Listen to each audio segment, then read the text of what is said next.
সোনার দামের পাগলা ঘোড়া ছুটেই চলেছে। বর্তমানে এক ভরি ভালো মানের অর্থাৎ 22 ক্যারেটের সোনা কিনতে গুনতে হচ্ছে 1,42,266 টাকা। এই তো সেদিনও যার দাম ছিল লাখের নিচে। বাংলাদেশ জুয়েলার্স সমিতি বাজুসের হিসেবে 2010 সালেও প্রতি ভরি 22 ক্যারেট সোনার দাম ছিল 38,375 টাকা। অর্থাৎ এই 14 বছরে প্রয়োজনীয় এই ধাতুটির দাম বেড়েছে প্রায় 4 গুণ বা 400%। বিশ্ব রাজনৈতিক অস্থিরতা আর অর্থনৈতিক টানাপোড়েন যখন চারদিকে ছড়াচ্ছে, তখন মানুষ সোনা কেনার দিকে ঝুঁকছে।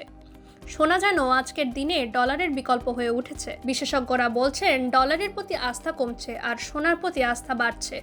সোনার এই চাহিদা শুধু আমাদের দেশেই নয়, গোটা বিশ্বেই আকাশচুম্বী। অনেকেই ভাবতে শুরু করেছেন 2034 সালে সোনার দাম কত হতে পারে। বিশেষজ্ঞদের অনেকেই মনে করেন বিশ্ববাজারে 1 আউন্স সোনার দাম পৌঁছাতে পারে $3,800, যা এখনকার দামের প্রায় দ্বিগুণ।